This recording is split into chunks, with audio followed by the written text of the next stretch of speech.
Jackie Cation, Laurie Kilmartin. Hello. Hello.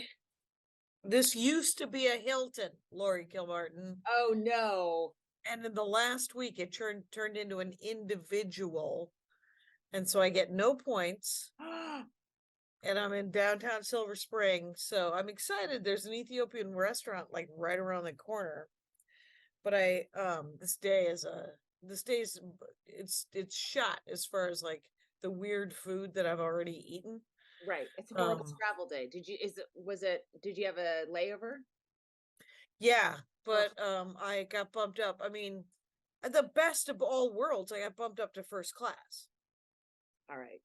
And I was at the Sky Club. Now I'm furious. I'm at the Sky Club. I get bumped to first class. But here's where it's all sad, is that I went to dinner last night with like 10 other comics, and I had to come home and pack, and then I only had 3 hours of sleep. So this day I'm sleepy, is what we're saying. Very sleepy. And I saw the picture. You guys look like you had a good time. Oh, we did. Yeah, it was nice. It was really fun. And it was and then so I set my Lyft this morning to pick me up at 3:25, but I wrote 3:25 p.m. So at 3:15 I was like, why don't I have any announcements of where my Lyft driver is? And so I just ordered another one.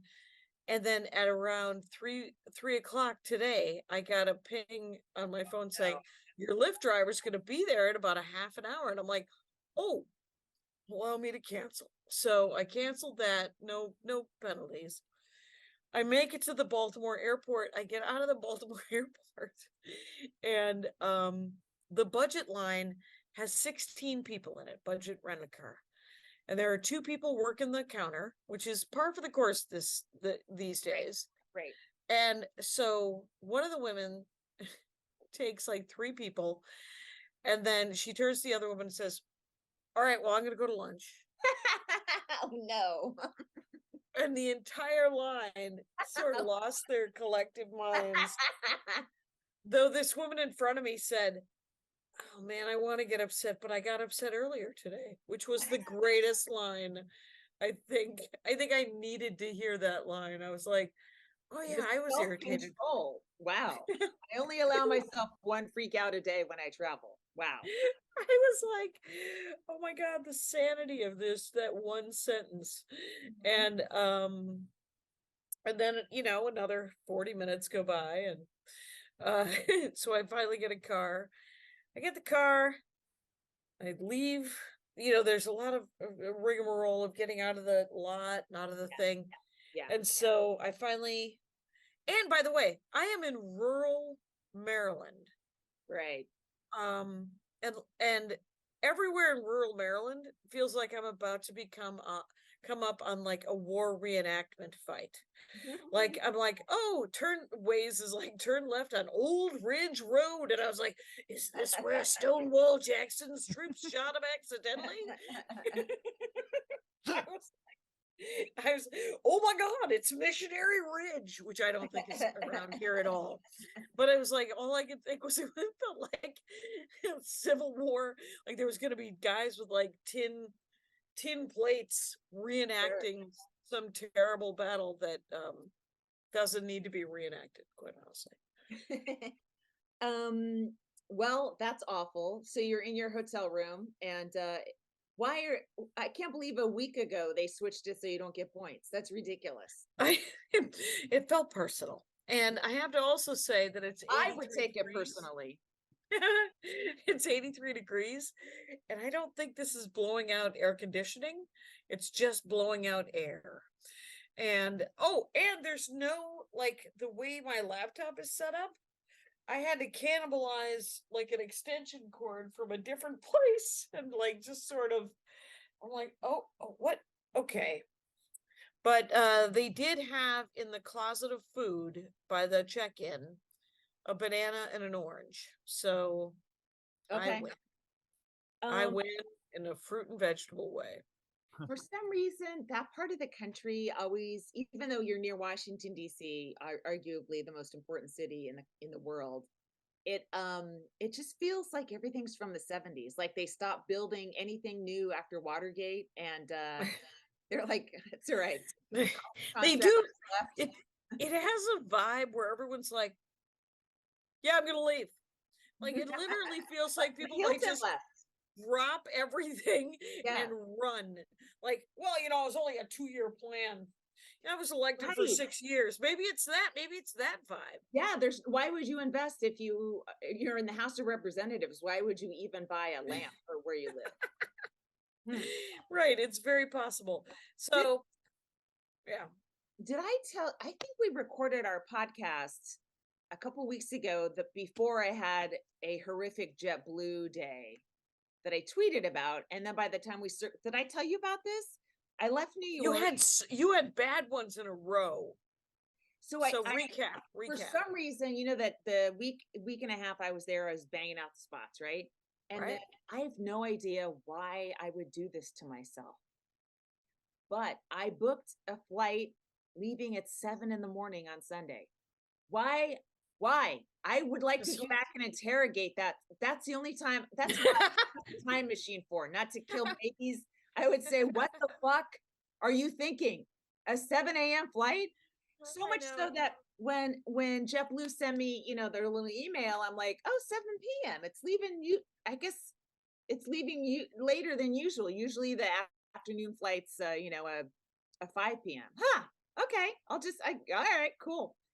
And so of course I slept through the flight as I'm leaving. Oh no, you didn't tell me. Oh, totally did. Totally did. And didn't know it all day. Did my workout, did all my stuff, got on took the train on the way to JFK, and I'm trying to check into my flight and it's not working. And I'm like, and then I'm like, wait a minute. So then I had to buy a one-way while I was in the subway, because I was headed to JFK anyway, and I had to buy a one-way ticket for a flight that's leaving in like an hour. Oh my gosh. It was a lot of money, and I was given the middle seat. Okay. All right. So that happens. That's annoying, right? Now, the flight I missed was a points flight, but it's points I could have used at a different time. It's still okay. So I'm in the flight, right? And it's going to LAX, because the Burbank one, there's hardly any flights to go to Burbank, so it's an LAX. Okay. So I'm already pissed because I'm gonna land. I have to, get from LAX to whatever. So the guy next to me, it's kind of a nighttime flight. The lights are down in the plane. The guy next to me is like he's fondling himself. His pants are on. His hand is not inside the pants. It's almost like he's nervous, and this is how he comforts himself. Like if you and I were to go like this with our hair, to twirl our hair, that's how he was touching his penis. Just kind of like, wasn't like he was getting off on anything. He was just comforting himself. You did sort of a weird sort of picture of him. A video. Yeah. I videoed was it video? In the light was dark, and then of course it's the internet, so I posted on Twitter, of course, and then 2 people like put it in their special software and lightened it up, and it was like, oh, he's really touching it. He was really good Lord. Okay, how about a jacket over your lap, sir, if you need to hold yourself for comfort reasons while you travel? The thing is the plane was totally sold out, so it wasn't like I could ask for another seat. And so if I was going to complain, I'd still be sitting next to a fondler, right? Right. And what are they going to do? So I just was like, this is this is a filming opportunity for me. That's what I thought. Content. Always thinking about content. See, I don't take it as a sexual assault. I take it as a content opportunity, Jack. Yes. Oh my gosh. I advise many people to take things as content opportunities. Didn't Mark Maron take a picture of some douchebag politician next to him once and put it on Twitter? Oh. I thought was he fondling himself, or was he just sitting? No, he's just sitting there. They were both in first class. And I wouldn't know about that first class life. Maybe he tweeted it to you, Jackie. You passers, you have a separate Twitter. I've long suspected. a separate, just first class Delta Twitter. So then I sent the video to JetBlue, and they gave me $100. Reduced. You know what? You do get paid for content. Yeah. So it made my one way, which was like $3.85 at the last second, $2.85. Okay. All right. I have to say thank you to this gentleman. Oh my gosh, there was a lot of discussion in the budget rent-a-car. The guy next to me was like, "I'm gonna see if Avis has a car. I'm gonna see if Enterprise has a car." And I was like, "All right, I'll see if this." I mean, I was like, "It's not like we don't have time to check." Right. And so I did. I checked around, but I'm picking up the car in Baltimore and dropping it off in Philadelphia. Oh, so it would have been an extra, I think, $100. No one wanted to rent to you. And well, and no, there, it would have been, I was like, because I had to delay this by a little bit because I couldn't get out of the airport fast enough to get here so I could sit in this room. And that's what this podcast is to you today. But I am glad to be here. It is super hot. Yeah. It's really hot here. So I'm glad I brought a pair of shorts. But I don't know what I'll do tomorrow. I always want to go see things when I'm in cherry trees. See the cherry trees. This is when the cherry trees bloom. Well, it looks like a lot of things are blooming, so I just have to find out where they're being kept. All right. We went. Oh, we did. We took the mama, Andy, and Andy hijacked the day, and we spent an hour and a half driving up to Lancaster to see the California poppies, and it was gorgeous. It was really. I want to do that. So it's Lancaster. Yeah, you go to Lancaster. It's called the reserve is called the Antelope Reserve, Valley Reserve. Okay. And you don't have to go into the reserve. You could just pull over and drive up a sort of a paved or dirt road, park, and then look around at some flowers and go, "Holy shit, there's a lot of flowers." And you should swear at the flowers. They really enjoy that. I tried to grow some poppies. They didn't grow. Why? How come they're growing wild everywhere on the freeway? I can't even grow them when I try to do it on purpose. On the freeway, you can't grow a freeway flower. You can't grow things. Right. There's trouble if you we have an oleander, and then Andy wants to do poppies. But I was like, our neighbor 2 down, her name's Kathy, but she likes to be called Cat because she has dozens of cats. Oh.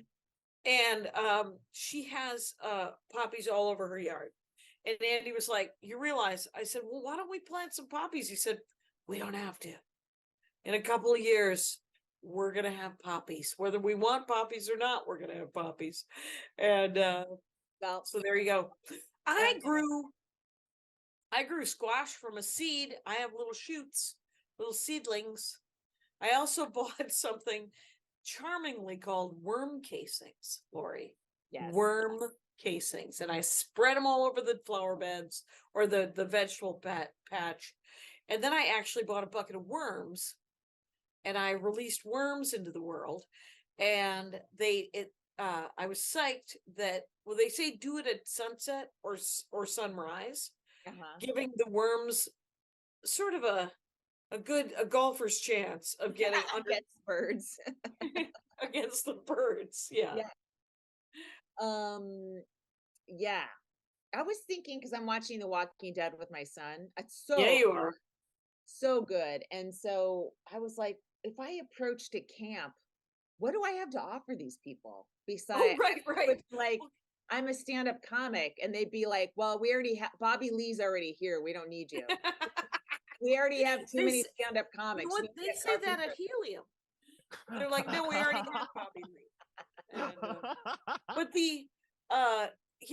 so I did an episode about The Walking Dead because I read the first 3 trades. Mm-hmm. And I have always had an opinion about zombie movies and zombies in general. Right. 2 things are going to happen. They're either going to cure zombieism Mm-hmm. or everyone's going to become a zombie. Mm-hmm. And then I had Debbie Gutierrez on The Dork Forest to talk about The Walking Dead. And she said, you know what isn't about zombies, Jackie? And I was like, it feels like it's about zombies. And she said, no, it's socio-political community building and the nature of power and how governments are created. And I was like, oh, wow, I don't want to watch that either. But okay. I mean, it's really good. And Stephen Yoon, Mark Maron interviewed him on WTF recently. And so he was talking about how it's his first big role. And he was, hold on, it's his first big role, and how what he appreciated about it is because it's post society and post basically racist structures. Like it wasn't an Asian role at all, you know? okay. Like he was just this character named Glenn, and he's part of these group of people that are trying to survive in this horrible situation. It's a good interview. You know me, I don't usually stick around for the interviews on WTF. Right. Well, good for you. For all I'm doing is I've read these books and now I'm rereading them. And then I just bought, using my brother Phil's credits, 2 of them on Audible. So I'm also I'm going to listen to them on Audible. It's the Maisie Dobbs series. It's entirely about World War I. And here's, when I read a book, Laurie, know in your heart that it doesn't stay read. It does not stay read. I skim a book. I want to know how it ends. And then what that does is that gives me the opportunity to reread that book and go, oh, look what happened. Anyway, and then I listen to that book on Audible and I can go, what happened? And so this is a threefer for me. This is real nice. Oh, well, I recommend, if you have any other points left, get Spare. Listen to Spare. Listen to Prince. It is a giant ad right on top of whatever. I heard Meghan's not going to the coronation. She is not. Meghan is not. I did already listen to an hour-long Spaces. Wait, so they asked her and she said, well, they were invited. We should tell the listener as well that we're taping this one almost immediately after we tape the other podcast, because Kyle's going to Japan, so we're front loading a lot. I haven't done stand-up comedy for 2 nights, and I'm actually purging stand-up comedy from my head until tomorrow night when I have a set. I just wanted to talk about it. Right, because you just recorded the hour. Yeah. So, and I just spent the last 3 weeks listening to sets every day, writing down tweaks. It's like, I can't, I just need to disconnect. So anyway, they were both invited, and she said no, which I think was really smart. Now, the British media is gonna be furious that she's not there. Like there's no winning for her, with the British media. If she would have gone, they would have been pissy and needled her about it. And if she, right. So he'll probably just zoom in, like he'll do the, watch the coronation and get the fuck out. And it'll be like, yeah, enjoy your royal family of 75-year-old white people. That sounds like a lot of fun. Does he have kids yet? Oh my fucking God. Yes. I don't know. Yes. Prince how many does he have? 1 or 2? 2. They have 2 kids. Is he bringing the kids? No. It's Prince Archie's birthday on the 6th. That's why Meghan's staying home. I feel like you started another podcast and I've been hijacked. This is basic. I'm sorry. This is basic knowledge you should be having right now about Californian royalty. We have a Princess Lilibet, who's 7th in line to the British throne, is a Californian birth child.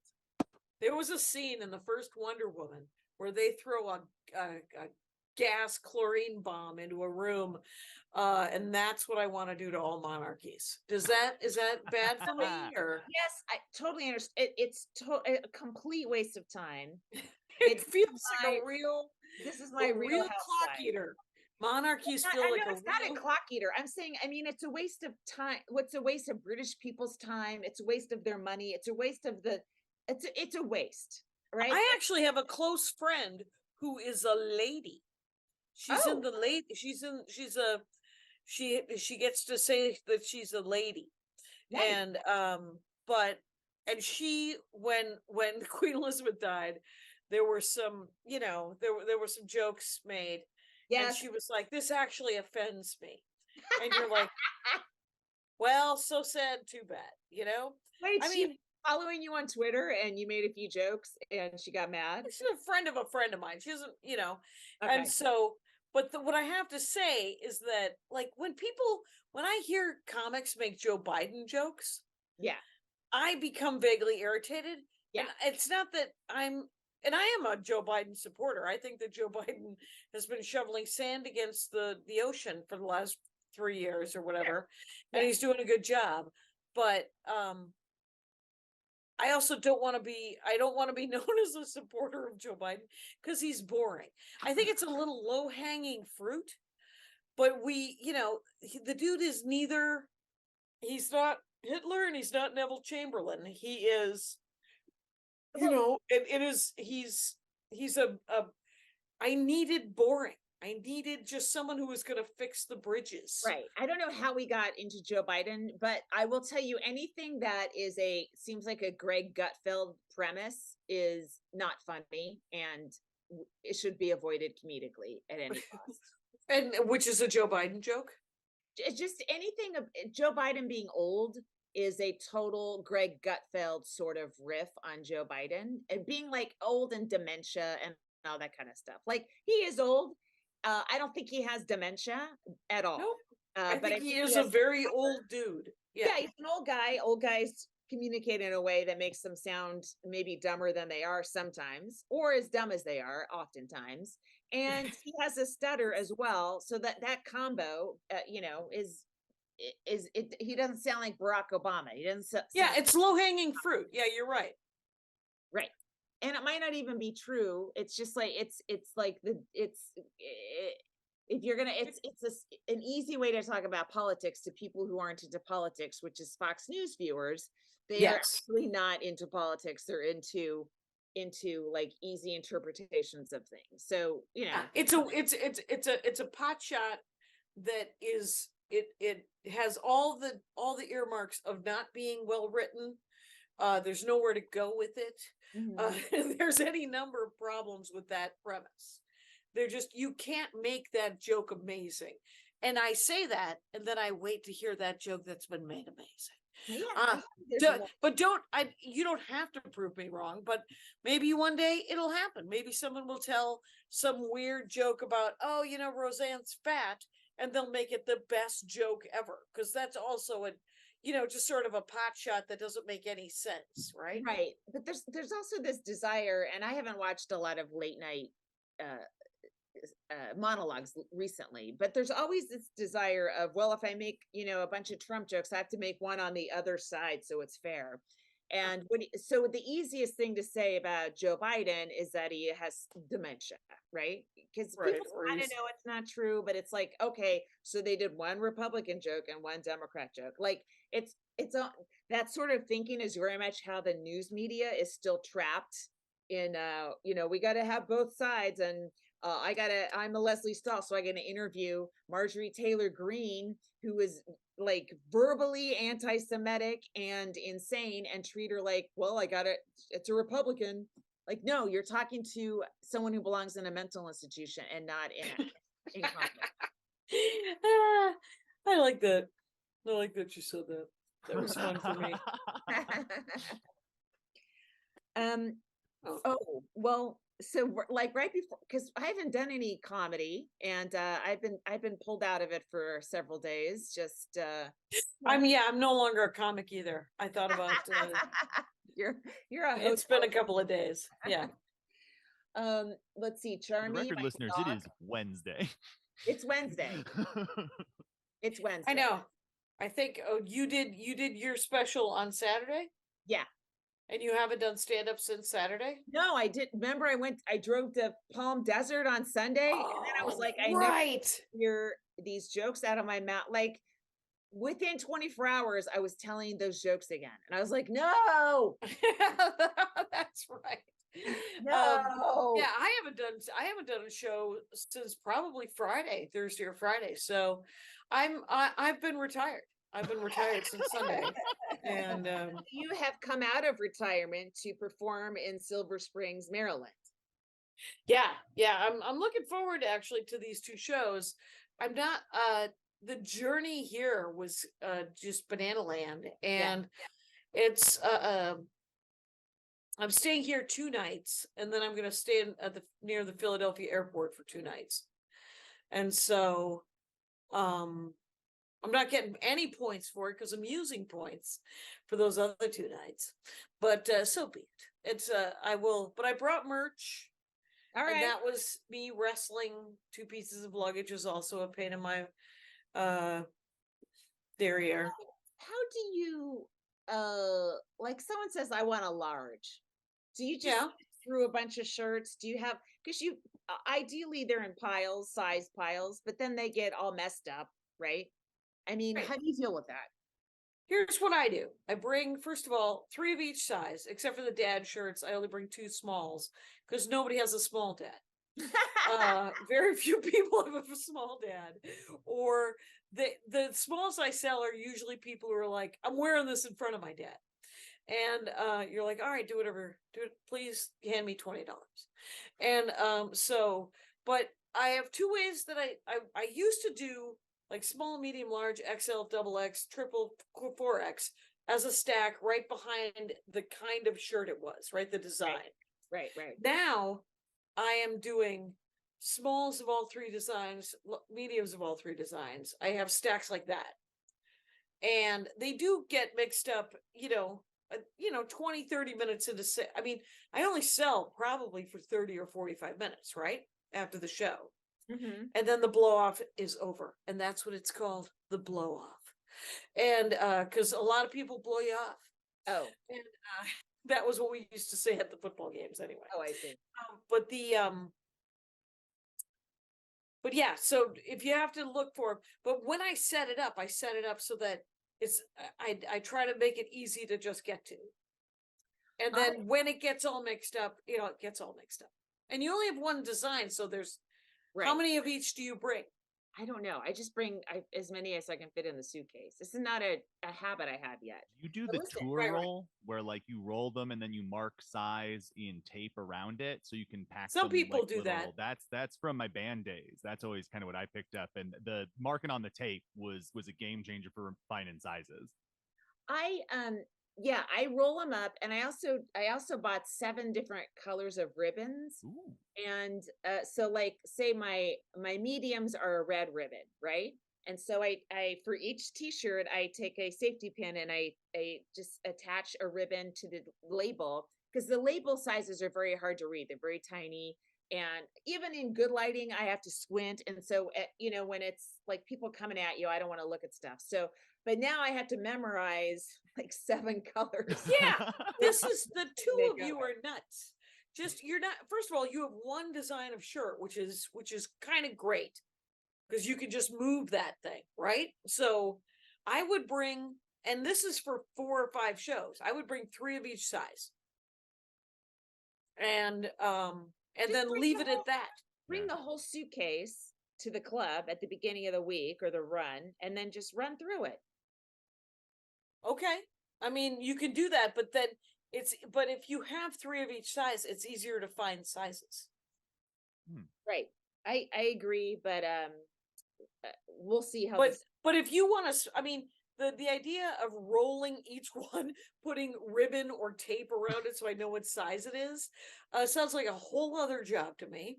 And then also people want to pick it up and look at it.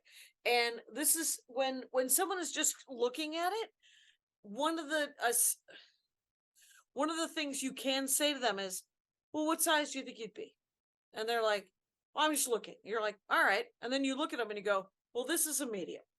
And then once they touch it, they're going to hand you $20. It's, I don't know why. I didn't make the rule. I'm but- not, you can do that with me, with my ribbon technique. No, mine aren't tied. You can take them out together. You can take them out of the ribbon and then shake it out, and then you'll have to put it back with the ribbon. Yeah. No, I don't. The ribbon is a safety pin to the tag. It's just like an extra tag sticking out. That's like 4 inches. So all I do is, see. if someone wants a medium, I look for red ribbons and I look for that ribbon. Yes. Now it is a pain in the ass to safety pin the ribbon, but while I'm listening to a podcast or something, I guess it's doable. And well, I made those stickers. Mm-hmm. And then I asked Andy if he would lay them out onto an 8.5 by 11 so I could print them on my printer, and then use the cutting. And so he was like, "Why are they all different sizes?" And I said, "Because I'm using Adobe Express instead of Photoshop." And he was like, I said, "Well, if you make me a Photoshop template for a 3x3 sticker, I will." He's like, "I can't even get those images into that template." And so I had to kind of start over. I worked on Photoshop for those stickers for an hour and a half. I walk into the house, I'm like, I have a screaming headache because I don't know how to use Photoshop. So it took I was like, okay. And then Andy put them up and he printed them. Photoshop's a lot. But now I have templates and it should be easier going forward. But like all these, like Photoshop's the big daddy of all that kind of software, that kind of and graphic. Premiere. Yeah. Premiere is video editing, and Illustrator is more for including like calligraphy, kind of wording, kind of stuff like that. Right. Adobe Express is idiot proof. But I'm saying Adobe's the grandpa. Adobe invented it basically, and then all these little apps, Canva, blah, blah, blah, blah, blah. So they steal some of Adobe because they know we know how to use it or we're used to it, and then they go, "Let me put my little twist on it." So I got to learn your fucking twist because you want to be original. Just use the same letters in the alphabet that everyone uses. Don't make up your own letters. Fair enough. That's all. You're not wrong. Thank you. That's all I want to hear. But yeah, because Andy bought the Adobe suite for his own stuff, and you can have two accounts. Wow. And so I reap the benefit of that. Nice. And except for that, I only want to use Adobe Express, but whatever image I've stolen from stock Google search Google image, whatever the ratio is, that's what the ratio is going to be. So, but now what I have to do is I have to bring the image that I've stolen from stock footage of is it stolen? It's public domain, most of it, I believe. Like one image was a coffee cup, another image. It's not. Jackie, I ask you, can we complain that people stream our albums instead of buying them if we're stealing images and saying no? Well, and I'm using that's what I am saying for sure, that a stock image. Image. So the record, Jackie, that cut out of an '89 Mazda hatchback I used in the first cut was free rights. Oh, good. I went and searched for it just to make sure. It was. Who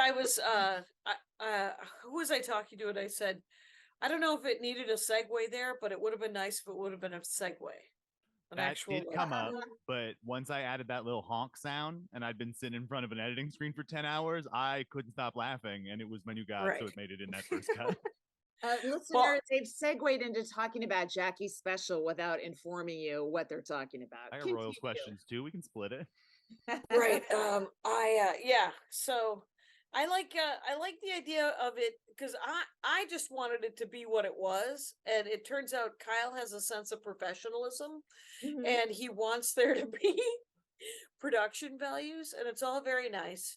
But I was talking to Jasmine Ellis last night about it, and she said, "Well, the real problem with it," because I was showing her the clip, and she said, "is that they reward you if it's high def, and that is not." And I said, "Well, that's because it's funnier."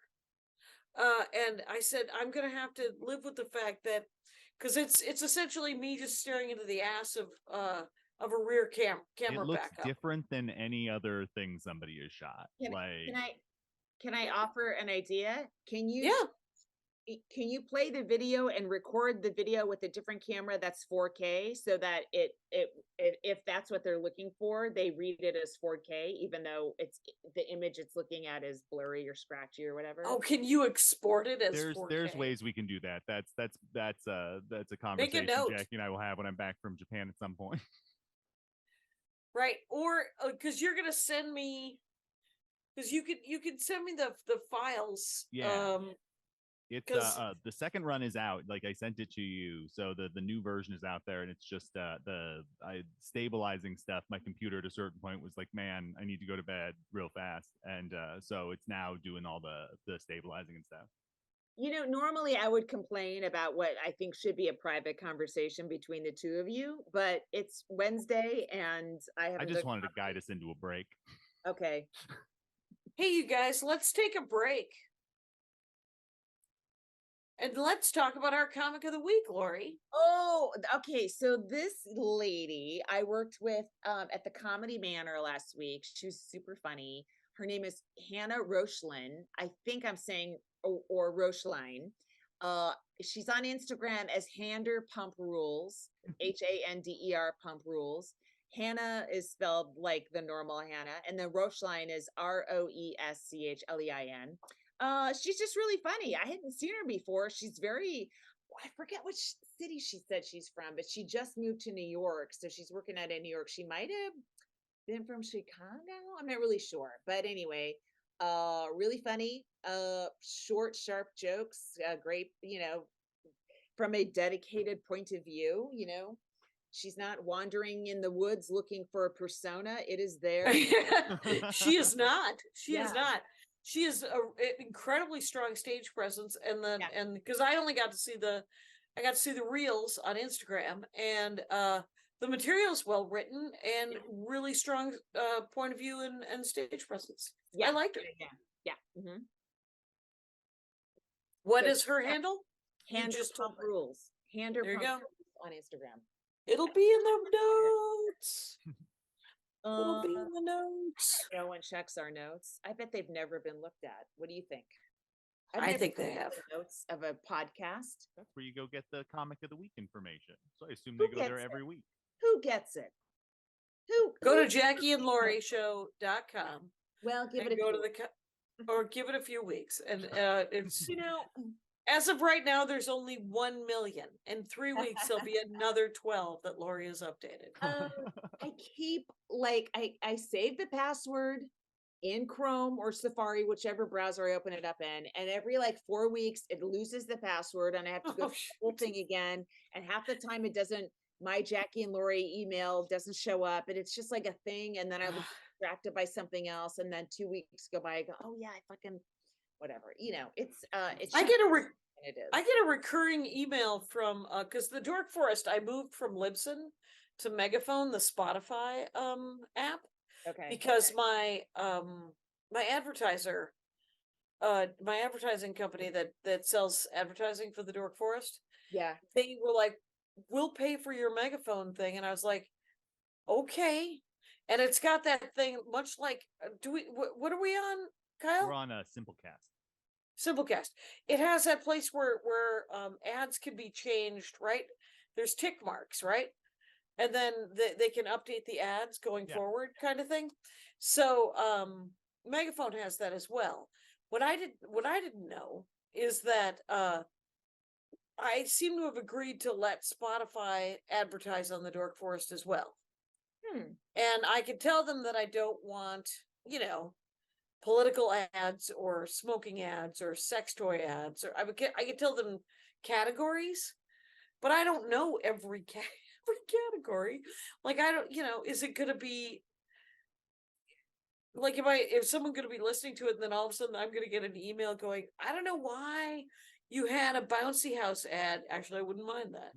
But, but the weird thing is the reason I switched was because Libsyn wasn't pushing the show to Google Play, to the Google Podcast app. And it turns out Megaphone was doing it for a while, and then they stopped doing it. So I don't know what I've done wrong.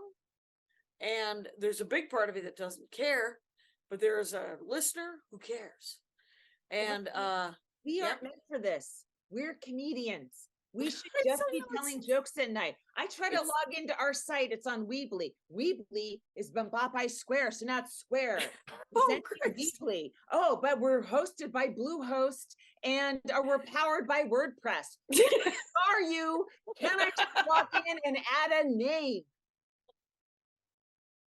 Right, you're just trying to add a couple more comics to a list. Yes. Just yes, it's not. It shouldn't be. And right, it's so true.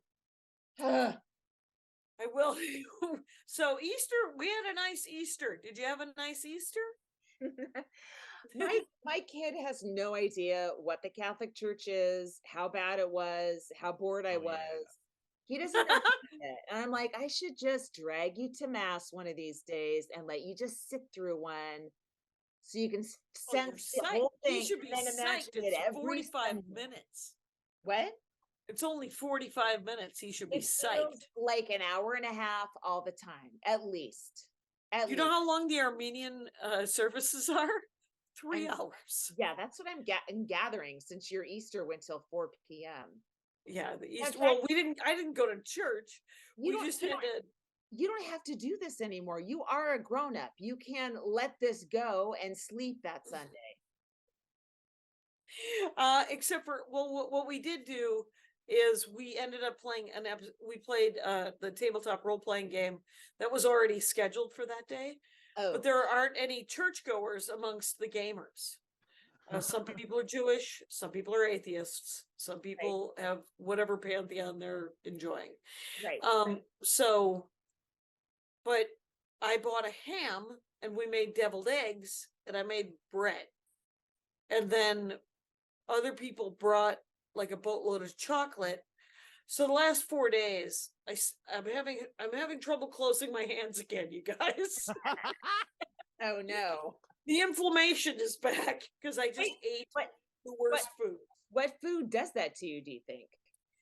I think it might be sugar and it might be white flour. I don't know what it is. That is an interesting side effect, and then you can track it to a certain day's food is really interesting and strange.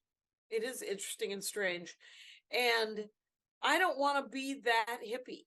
I would like to, this is supposed to be old school peasant stock. It's supposed to be able to eat nitrates until I'm 93 and then fall over in a heap.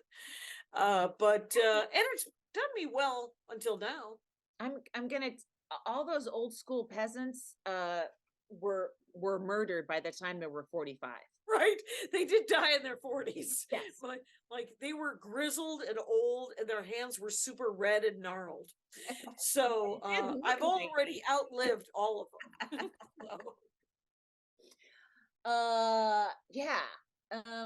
Let's see.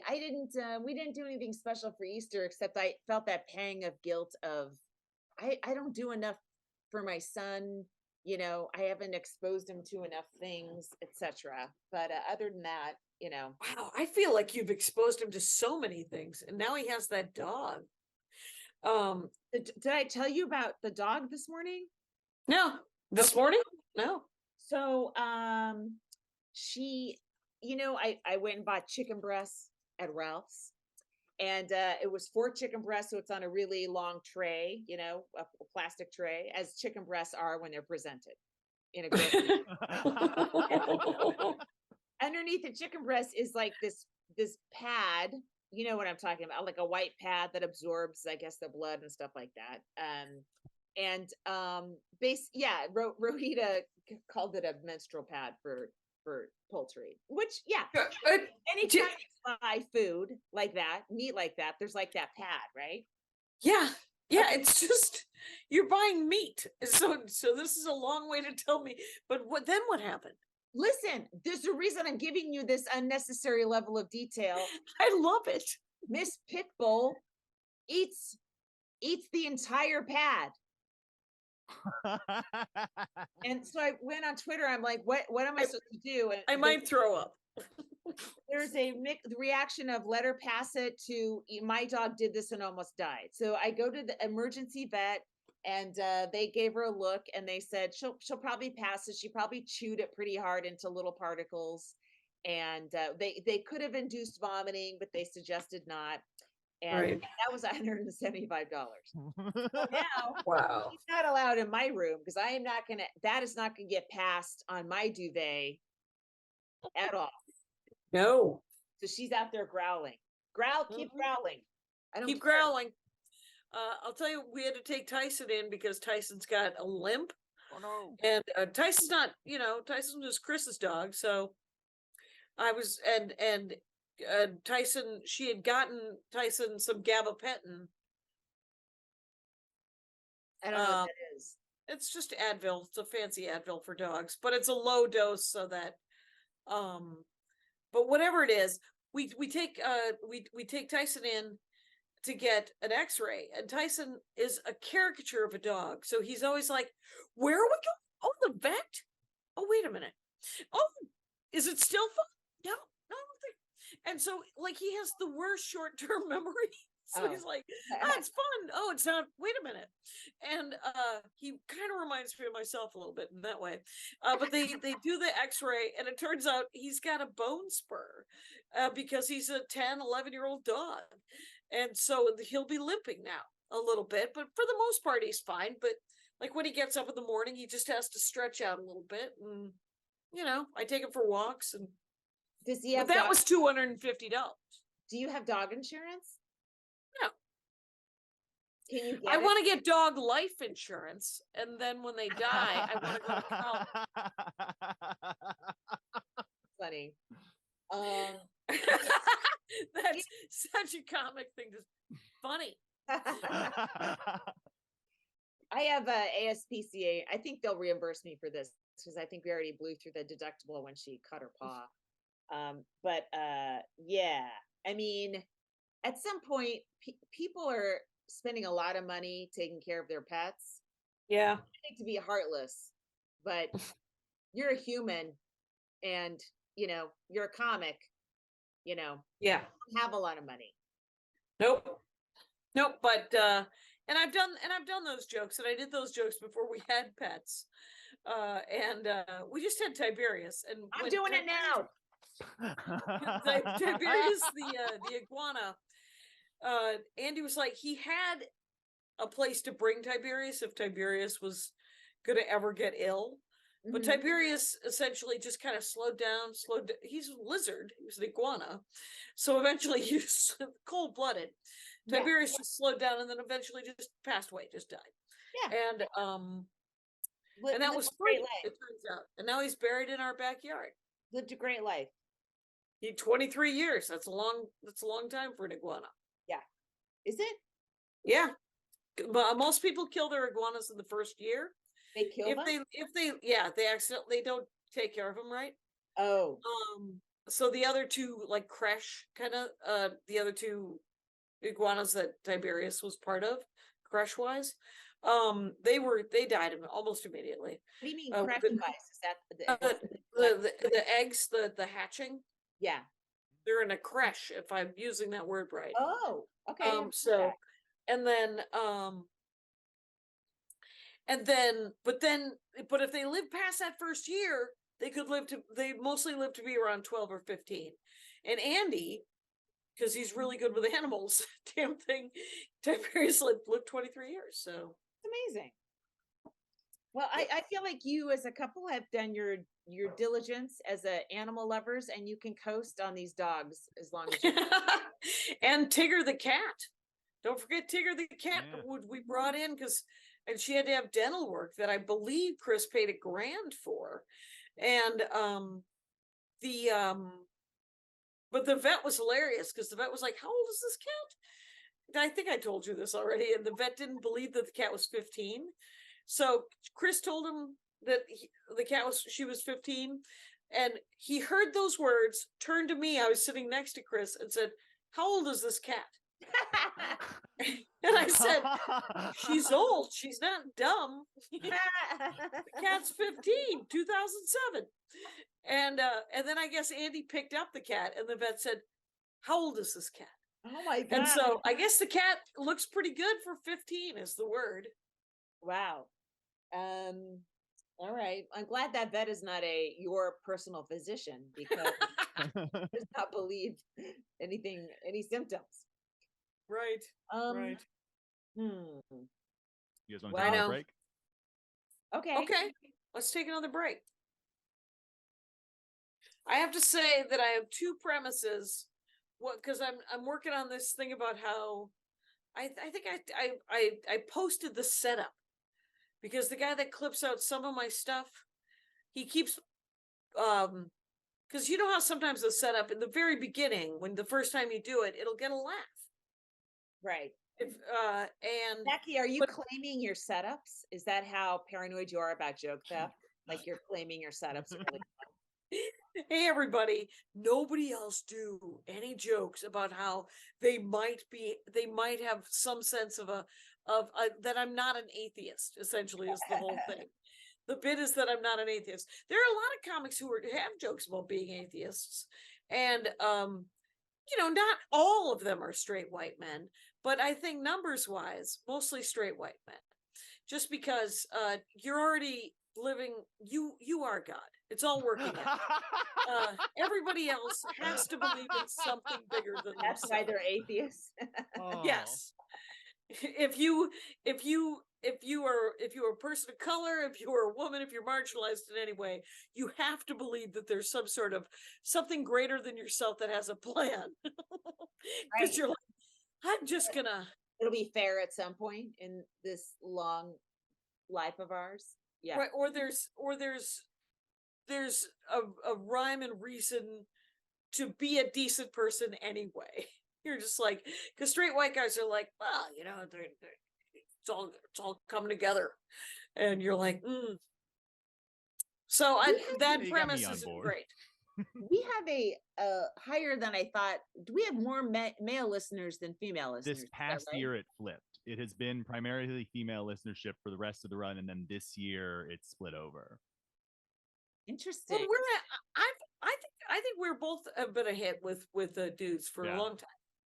Dudes love both. But the right kind of men, quite honestly. Right. And yes, there is a right kind. What if it's the wrong man and they're hate listening? I mean, that's okay too. I'd be getting meaner messages. If you're gonna hate listen, please hate pay. hate join the Patreon immediately at the most hateful level, $20 or max fun, $200 a month. Please. Yes. You'll get a brick with your name on it. Is that what you get? Yes. I feel like that's what they were getting. It was it sounded amazing.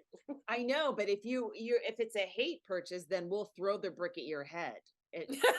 But the way it is now, it goes on their wall.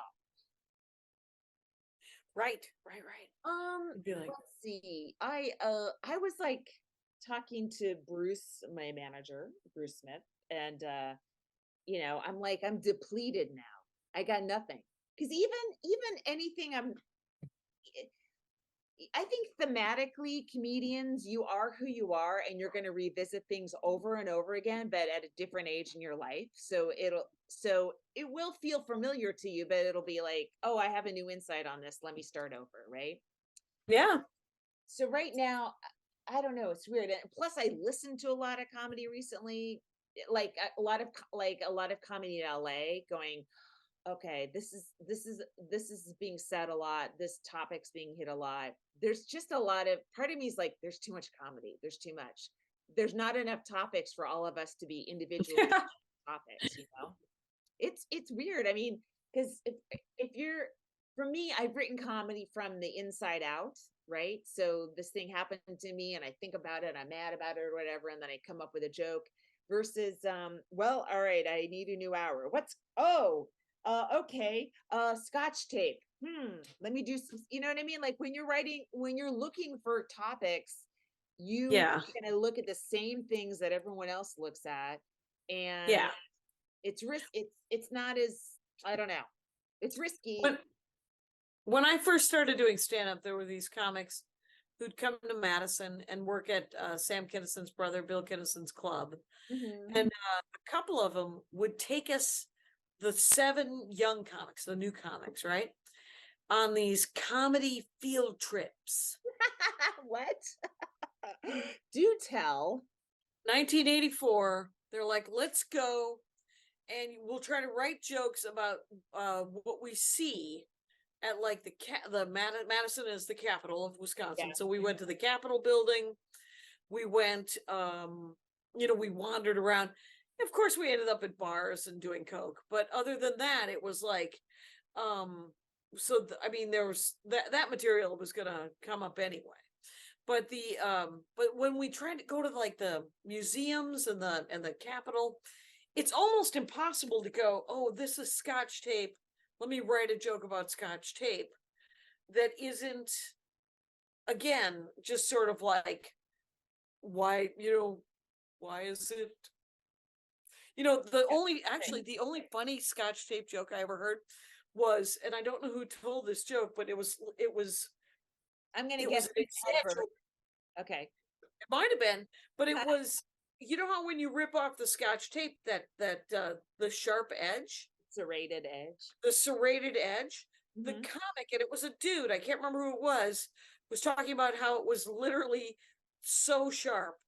And then where he didn't go with it, what I always thought was he could have gone with it, but I don't know, was like that would have been like a shiv, and you could like fight with it or something, because he was talking about, how you could use it as how he almost killed himself with it.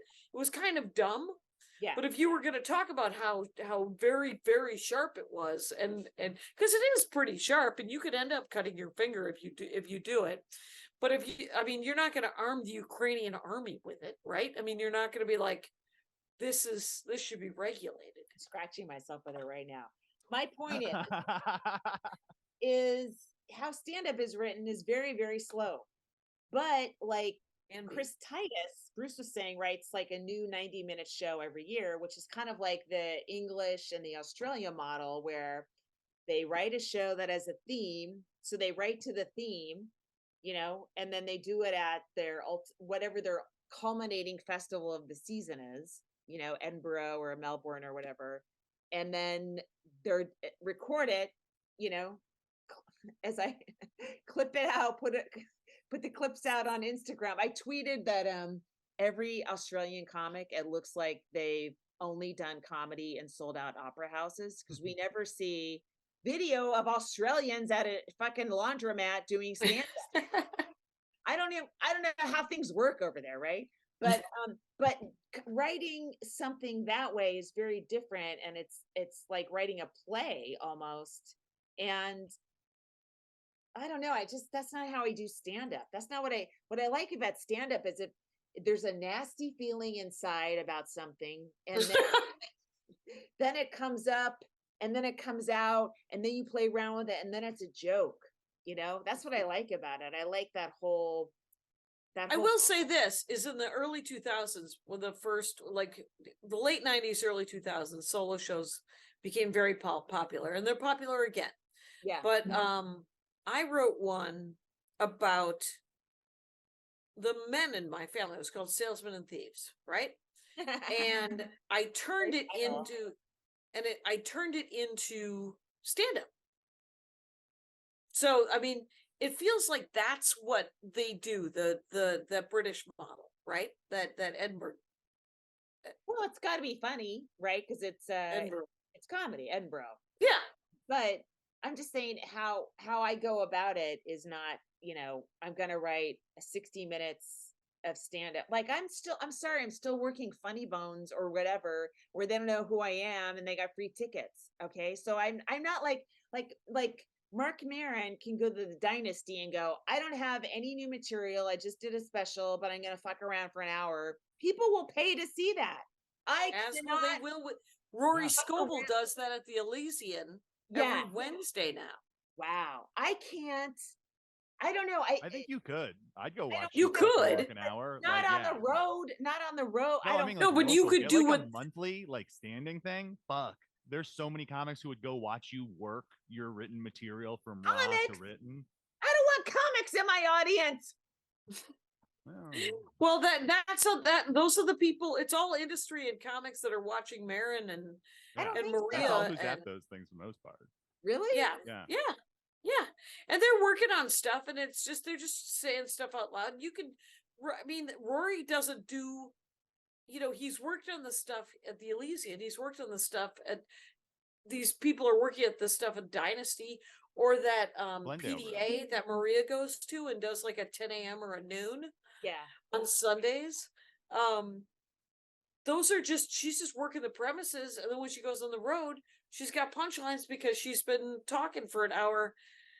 It's you have the personality to milk the goodwill to get to some punchlines in it. That isn't your idea of a good time. Yeah. God, I don't want to talk for 10 minutes to no laughs and then get a laugh finally while I'm milking. It's not my idea of a good time. I do. Jason Van Glass asked me if I wanted to do something like that at the clubhouse, and I do. I'm doing the clubhouse, but I don't think it's something like that.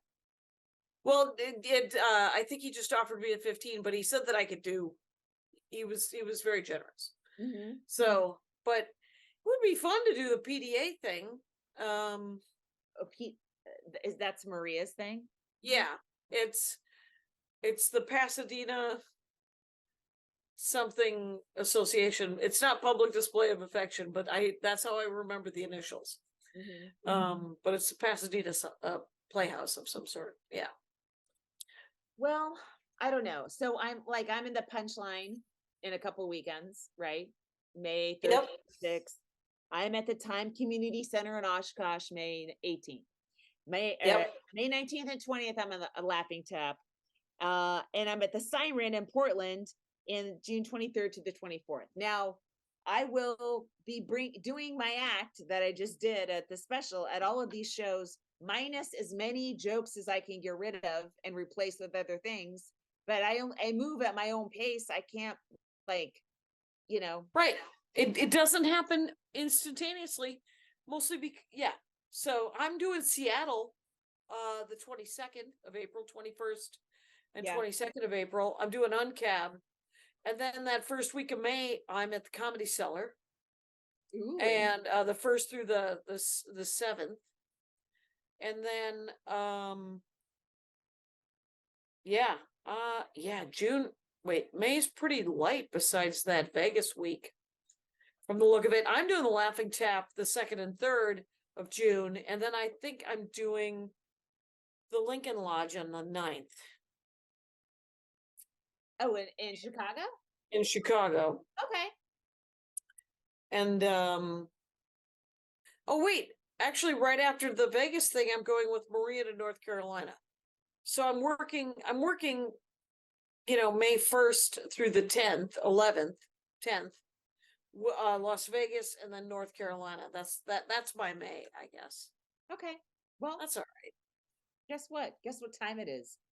Is it? Yeah. Yep.